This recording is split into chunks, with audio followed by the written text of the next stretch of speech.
আল্লাহ তাআলা এবং ফেরেশতাগণ তার নবীর উপরে সালাত পাঠান, আল্লাহও সালাত পাঠান, নবীগণও পাঠান।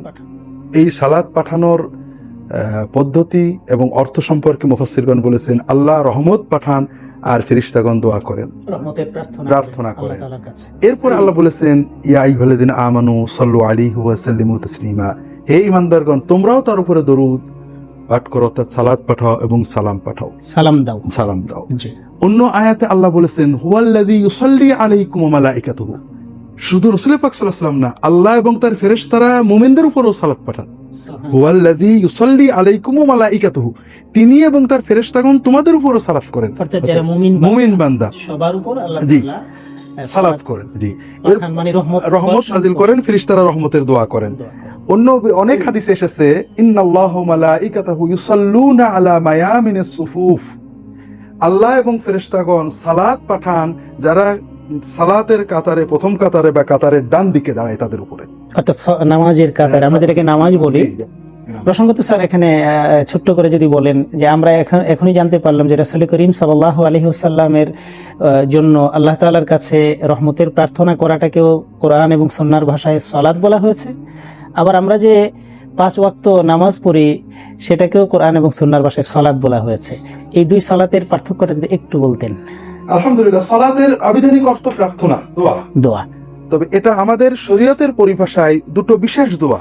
একটা হলো সালাতের মাধ্যমে, অর্থাৎ নামাজ এটাকে আমরা বলি, ঠিক একটা নির্ধারিত পদ্ধতিতে আল্লাহ তাআলার তাসবিহ তাহলিলের মাধ্যমে তার কাছে দোয়া করা, এটা। আরেকটা হলো মুহাম্মদ রাসূলুল্লাহ সাল্লাল্লাহু আলাইহি ওয়াসাল্লাম, তিনি তার উম্মতকে সবচেয়ে ভালোবেসেছেন, মানব জাতিকে ভালোবেসেছেন। যে মানুষ তার গায়ে পাথর মেরেছে, রক্ত প্রবাহিত করেছে, সেই মানুষের জন্য তিনি কেঁদেছেন, আল্লাহুম্মা গফির লিকওমি ইন্নাহুম লা ইয়ালামুন লা ইয়াকিলুন লাম ইয়ারিফুনি, আল্লাহ আমার জাতিকে মাফ করে দেন, আমাকে রক্তাক্ত করার কারণে তাদের গজব দিয়েন না, তারা আমাকে চিনতে পারেনি, বুঝতে পারেনি। এই রাহমাতুল লিল আলামিন রাসূল পাক রাসূল আকরাম সাল্লাল্লাহু আলাইহি ওয়াসাল্লামের জন্য আমাদের একটাই মূল দায়িত্ব তিনি দিয়েছেন, তিনি অন্য কিছু চাননি, তিনি চেয়েছেন আমরা তার জন্য সালাত করি, দোয়া করি। এই দোয়াটা কিভাবে করব, পদ্ধতিটা কি? সাহাবায়ে কেরাম, আল্লাহ তাআলা যখন হুকুম নাজিল করলেন যে ইন্নাল্লাহা মালাইকাতাহু ইউসাল্লুনা আলান নবী, আল্লাহ এবং ফেরেশতারা সালাত করেন নবীদের উপরে, নবী তার প্রিয় নবীর উপরে, ইয়া আইয়ুহাল্লাযিনা আমানু সাল্লু আলাইহি ওয়া সাল্লিমু তাসলিমা, হে ঈমানদারগণ তোমরাও সালাত করো, নবীর উপরে সালাম করো। সাহাবায়ে কেরাম বললেন যে সালাম তো খুব ভালো কথা, সালাম ছোট বড়কে করে, বড় ছোটকে করে, আমরা উম্মত ছোট, আপনাকে সালাম করব, এটা স্বাভাবিক, আসসালামু আলাইকুম। জি, কিন্তু সালাত, আপনি তো বড়, আপনি তো রাসূল, আপনার জন্য আমরা কিভাবে দোয়া, সেই তো দোয়া তো আপনি আমাদের জন্য করবেন, আমরা কিভাবে সালাত করব? রাসূল পাক সাল্লাল্লাহু আলাইহি ওয়াসাল্লাম শিখিয়ে দিলেন, বান্দা আমি আমার নবীর জন্য কিভাবে দোয়া করব, আমি আল্লাহর উপরে ছেড়ে দিলাম। রাসূল পাক সাল্লাল্লাহু আলাইহি ওয়াসাল্লাম বললেন, কুলু আল্লাহুম্মা সাল্লি আলা মুহাম্মাদ ওয়া আলা আলি মুহাম্মাদ কামা সাল্লাইতা আলা ইব্রাহিম ওয়া আলা আলি ইব্রাহিম ইন্নাকা হামিদুম মাজিদ। আমরা বলবো, আল্লাহ তোমার নবীর উপরে সালাতের হুকুম করেছো, কিভাবে সালাত করব আমরা তোমার উপরে দায়িত্ব দিলাম, আল্লাহ তুমি তোমার নবীর উপরে সালাত পাঠাও যেমন তুমি ইব্রাহিমের উপরে পাঠিয়েছো। এভাবে সালাত আমাদের জীবনের সবচেয়ে বড় ইবাদত, কোরআনে আল্লাহ নির্দেশ দিয়েছেন। আপনি বলেছেন এর ফজিলত কি, হাদিস শরীফে অগণিত হাদিস রয়েছে। সংক্ষেপে, অতি সংক্ষেপে আমরা বলতে পারি, রাসূল পাক সাল্লাল্লাহু আলাইহি ওয়াসাল্লামের উপরে একবার সালাম পাঠ করলে, সালাত পাঠ করলে, সহিহ হাদিসে এসেছে আল্লাহ তাআলা তার 10টা গুনাহ মাফ করে দেন, সুবহানাল্লাহ, তার 10টা সওয়াব দান করেন, তার 10টা মর্যাদা বাড়িয়ে দেন।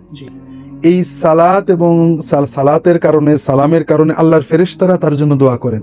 সালাত এবং সালাম স্বয়ং রাসূল আকরাম সাল্লাল্লাহু আলাইহি ওয়াসাল্লামের কাছে পৌঁছে দেওয়া হয় রওজা শরীফে, এবং তিনি এই সালাত সালামকারীর জন্য দোয়া করেন। আল্লাহ রাসূল সাল্লাল্লাহু আলাইহি ওয়াসাল্লাম বলেন, ইন্নাল্লাহা ওয়াক্কালা বি খাবারি মালাকান, আল্লাহ তাআলা আমার কবরে একজন ফেরেশতা দায়িত্ব দিয়েছেন, যে সকল মানুষের কথা শুনে, যে আমার উপরে সালাত পড়ে, আমার কাছে তার নাম, পিতার নাম সহ আমাকে তার নাম বলে দেয়। অন্য হাদিসে রাসূল পাক সাল্লাল্লাহু আলাইহি ওয়াসাল্লাম বলেছেন, মান সাল্লা আলাইহি ইনদা কবরি সামাতুহু ওয়া মান সাল্লা আলাইহি বিমান আন বুল্লিগতুহু, যদি কেউ আমার উপরে কবরের পাশে সালাত পড়ে আমি শুনতে পাই, আর দূর থেকে সালাম পড়লে ফেরেশতারা আমার কাছে তা পৌঁছে দেয়। ইন্না লিল্লাহি মালাইকাতান সাইয়াহিন, আল্লাহর অনেক ফেরেশতা রয়েছে জমিনে ঘুরে বেড়ান, যেখানে সালাত সালাম পড়া হয় সেখান থেকে সালাত সালাম নিয়ে আমার রওজায়, আমার কবরে তারা পৌঁছে দেয়। অন্য হাদিসে রাসূল পাক সাল্লাল্লাহু আলাইহি ওয়াসাল্লাম বলেছেন যে আহাক্কুন নাস বিশাফাআতি আমার শাফাআতের সবচেয়ে বেশি অধিকার কাদের? আকসারহুম সালাতান আলাইয়া, যারা আমার উপরে বেশি সালাত পাঠ করে, বেশি দরুদ পাঠ করে। অন্য হাদিসে রাসূল পাক সাল্লাল্লাহু আলাইহি ওয়াসাল্লামের কাছে এসে একজন জিজ্ঞাসা করছে, ইয়া রাসূলুল্লাহ, আমি কিছু সময় দোয়া করি, আল্লাহর জিকির ওজিফা দোয়া করি, এর দোয়ার ভিতরে কিছু অংশ আপনার উপর দরুদ পড়তে চাই, আমি 3 ভাগের 1 ভাগ আপনার জন্য দরুদ পড়বো আর বাকিটা আমার দোয়া ওজিফায় কাটাবো। রাসূল পাক সাল্লাল্লাহু আলাইহি ওয়াসাল্লাম বললেন, এর চেয়ে বেশিও করতে পারো। উনি বললেন, তাহলে অর্ধেক, তুমি এর চেয়ে বেশিও করতে পারো। ইয়া রাসূলুল্লাহ, তাহলে আমি অন্য কিছু না করে শুধু আপনার উপর দরুদ পড়ে আমার পুরো ওজিফা কাটাবো। আল্লাহ রাসূল সাল্লাল্লাহু আলাইহি ওয়াসাল্লাম বললেন, ইদান, তুমি যদি এভাবে করো, আল্লাহ তোমাকে সালাতের পুরস্কার ছাড়াও 2টো অতিরিক্ত পুরস্কার দেবে। তোমার যত দুশ্চিন্তা আছে সব আল্লাহ মিটিয়ে দেবেন, আল্লাহ তাআলা তোমার যত হাজত আছে সব মিটিয়ে দেবেন। কাজেই আমরা সালাত এবং সালাম আমরা সর্বোচ্চ গুরুত্ব দিয়ে আদায় করার চেষ্টা করব। আল্লাহ তাআলা তৌফিক দেন। আলহামদুলিল্লাহ। জি, যে মিলাদ যদি উঠে যায়, তাহলে আমরা রাসূল পাক সাল্লাল্লাহু আলাইহি ওয়াসাল্লামের উপরে, রাসূল আকরাম সাল্লাল্লাহু আলাইহি ওয়াসাল্লামের উপরে সালাত সালাম পাঠাবো, দরুদ সালাম পাঠাবো কিভাবে? জি, বিষয়টা হলো অনেকটা এরকম যে একটা সমাজে আল্লাহর জিকিরের মাসনুন পদ্ধতি নেই, শুধুমাত্র হয়তো নারী পুরুষ একত্রে ঢোল টোল বাজায় জিকির হয়। আপনি বললেন যে এইভাবে জিকির করবেন না, তারা বললেন তাহলে আল্লাহর ডাকো কিভাবে? জি, অনেকটা এই ধরনের। আসলে মিলাদ কয়েকটা কর্ম আছে, মিলাদের ভিতরে আমরা অনেক মাসনুন ইবাদত করি, তবে পদ্ধতিটা সুন্নতের ব্যতিক্রম হয়ে যায়। মিলাদের মাধ্যমে রাসূল পাক সাল্লাল্লাহু আলাইহি ওয়াসাল্লামের জন্মে আমরা শুকরিয়া প্রকাশ করি, এটা একটি মাসনুন ইবাদত, কিন্তু এর পদ্ধতি হলো প্রতি সোমবারে রোজা রাখা। রাসূল পাক নিজে রাখতেন। রাসূল পাক সাল্লাল্লাহু আলাইহি ওয়াসাল্লামের প্রকৃত মিলাদ যদি আমরা সুন্নত পদ্ধতিতে সোমবারে রোজা রাখবো। আর যে বিষয়টা বলেছেন দরুদ ও সালাম, হ্যাঁ, মিলাদে আমরা দরুদ ও সালাম পাঠ করি, তবে আমাদের বুঝতে হবে দরুদ ও সালাম একটা গুরুত্বপূর্ণ ইবাদত। রাসূল পাক সাল্লাল্লাহু আলাইহি ওয়াসাল্লাম সাহাবীরা এই ইবাদত পালন করেছেন, তাদের পদ্ধতির বাইরে আমরা কেন যাব? যদি এজন্য হয় যে তাদের পদ্ধতিটা আমাদের পছন্দ না, তাহলে তো সুন্নতকে অবজ্ঞা করা হলো। আর এই জন্য হয় তাদের পদ্ধতিটা আমরা পালন করতে পারছি না, আমরা অক্ষম, তাহলে আমাদের অক্ষমতাটা কোথায়? আসলে দরুদ ও সালাম পাঠের জন্য মাসনুন পদ্ধতিতে আমাদের অনুসরণ করতে হবে। রাসূল পাক সাল্লাল্লাহু আলাইহি ওয়াসাল্লামের উপর দরুদ সালাম পাঠের মাসনুন পদ্ধতি হলো যে অন্তরের আবেগ সহ মনে মনে মৃদু শব্দে তা পাঠ করা। এর বিস্তারিত বিবরণ আমার একটা বই আছে, রাহেবেল আয়াত, ওই বই আমি লিখেছি। তবে এখন যেটা বলতে পারি, যদি এই ধরনের অনুষ্ঠান হয়, মিলাদ নামে হোক, জিকির নামে হোক, সেই অনুষ্ঠানে আমরা যেটা করি, একটা হলো আমরা সমবেতভাবে একত্রে দরুদ পড়ি। রাসূল আকরাম সাল্লাল্লাহু আলাইহি ওয়াসাল্লাম, সাহাবা কেরাম তারা কখনো এইভাবে পড়তেন না। তারা কি করতেন? এই মিলাদ রকমের সালাত সালামের অনুষ্ঠানে, নবীজি সাল্লাল্লাহু আলাইহি ওয়াসাল্লামের জীবনী আলোচনার অনুষ্ঠানে তারা সবাই আদবের সাথে বসতেন। যিনি আলোচনা করতেন তিনিও বসে থাকতেন, প্রয়োজনে তিনি দাঁড়াতেন যেন দূরের লোকেরা দেখতে পারে, কিন্তু বাকিরা বসে থাকতেন। তিনি যখন রাসূল আকরাম সাল্লাল্লাহু আলাইহি ওয়াসাল্লামের নাম মুখে আনতেন, সবাই যার যার মতো মহব্বতের সাথে দরুদ পাঠ করত।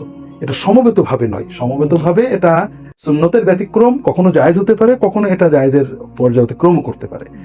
আমরা হাদিস শরীফে যেটা দেখি, রাসূল পাক সাল্লাল্লাহু আলাইহি ওয়াসাল্লাম সাহাবায়ে কেরাম সব সময় দরুদ পড়তেন, বাজারে যেয়ে দরুদ পড়তেন, বসা অবস্থায় দরুদ পড়তেন, একটা মাজলিসে আজানের পরে দরুদ পড়তেন, এটা হাদিস শরীফে আসছে, আমরা বলবো ইনশাআল্লাহ। মাজলিসে দরুদ, মসজিদে ঢোকার সময় দরুদ পড়তেন, বেরোনোর সময় দরুদ পড়তেন। দরুদ পাঠের জন্য এখানে লক্ষণীয় বিষয়, দরুদ সালাম আল্লাহর জিকিরের জন্য ওযু গোসল ইত্যাদি শর্ত নয়।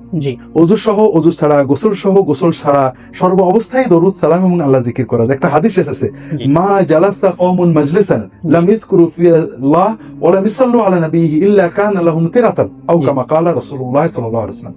যদি কিছু মানুষ এক জায়গায় বসেছে, গল্প করছে, রাজনীতি নিয়ে, সংবাদ নিয়ে, তারা 10 মিনিট হোক আর 1 ঘন্টা হোক গল্প করে চলে গেল, কিন্তু তার ভিতরে একবারও রাসূল পাক সাল্লাল্লাহু আলাইহি ওয়াসাল্লামের দরুদ পড়লো না, একবারও আল্লাহ জিকির করলো না, তাদের এই মাজলিসটা কিয়ামতের দিন তাদের আফসোসের কারণ হবে।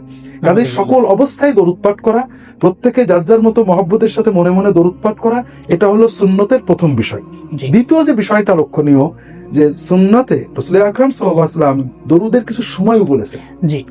এই সময় দরুদ পাঠ করলে সওয়াব আছে, বা পড়াটা এই সময়গুলোতে নির্ধারণ করেছেন। যেমন সকালে মান সাল্লা আলাইয়া বাদাল গাদাতি আশরান ওয়া ফি মাসাই আশরান ওয়াজাবাত লাহু শাফাআতি। যে ব্যক্তি সকালে 10 বার এবং সন্ধ্যায় 10 বার দরুদ আমার উপর পাঠ করবে, তার জন্য আমার শাফাআত পাওনা হয়ে যাবে। মাশাআল্লাহ, কত অলসে আল্লাহ রাসূল সাল্লাল্লাহু আলাইহি ওয়াসাল্লামের শাফাআত আমাদের আল্লাহ তাআলা নসিব করে দিন, আমিন।